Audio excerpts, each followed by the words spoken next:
evening, in a landmark ruling, the Supreme Court today legalized abortions. The majority, in cases from Texas and Georgia, said that the decision to end a pregnancy during the first 3 months belongs to the woman and her doctor, not the government.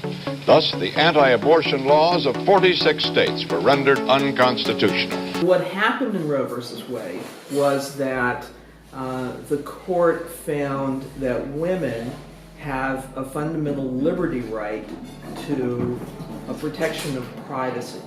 And by privacy, the court meant not secrecy, which is one meaning of privacy, but privacy in the sense of autonomy.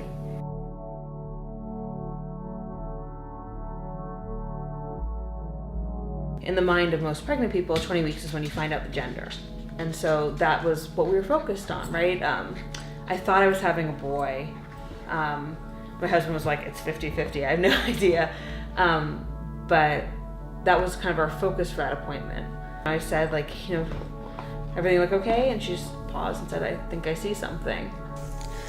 Alexis Miller's baby was diagnosed with a congenital diaphragmatic hernia, meaning his diaphragm was underdeveloped, leading to the organs in his abdomen to slide up where his heart and lungs were developing.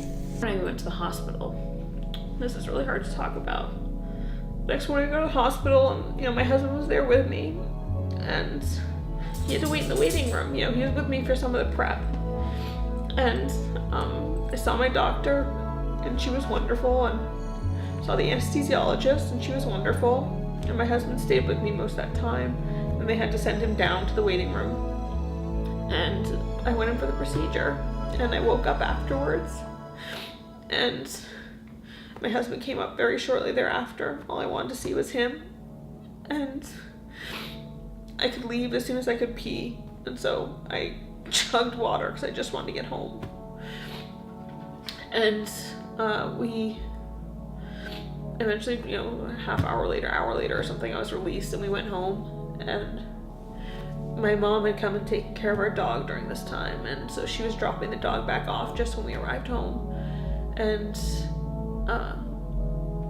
she gave me a hug and just spent the next few days basically in a fog. I say pro, you say pro, pro. I say pro, you say pro. Every life is a gift, and everyone has inherent human dignity and value. And so we want to help women to be able to choose life. Abortion is not empowering for women. Life is empowering for women. What is the constitutional backing for the pro-abortion argument? Because in Roe versus Wade and Doe versus Bolton, the Supreme Court sort of created a right to privacy, and many justices at the time, even who we'd consider leftward-leaning justices, said that those decisions were really judicial activism. They were outside of the parameters of what the Supreme Court is called to do, which is to interpret the Constitution. I would offer that they created something that wasn't actually in the Constitution. I was in a mass and they were doing a homily, and I was just listening to them talk about abortion, and I didn't know this word.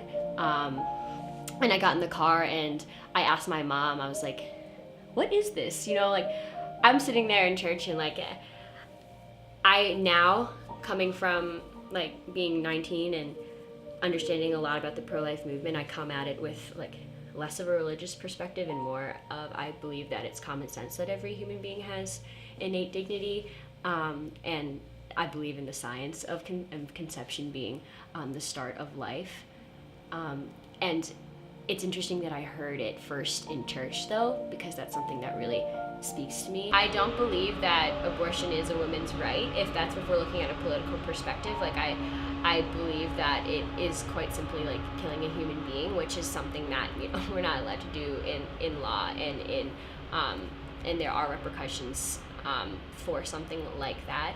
And having it written in the Constitution that a woman can have an abortion, I think, is quite inherently wrong. Pro-Life America seems to be a growing group and is definitely being highlighted due to the conservative Trump presidency. But the pro-choice movement is not going to be silenced. Madam Speaker, women should be able to make their own decisions about reproductive health care, including abortions, without members of Congress or employers interfering. When and if and how you decide to have a family is so central to women's equality, to women's ability to decide whether to, have the career that they want, the education that they want, the family that they want. I mean, all of those things are what allow women to be full participants in this country. In order for women to do that, they need to have the ability to make personal medical decisions on their own terms without interference from the government. Republicans continue to wreak havoc for women's health, operating as if they have some sort of moral imperative to tell us, get your laws off our bodies. And I yield back.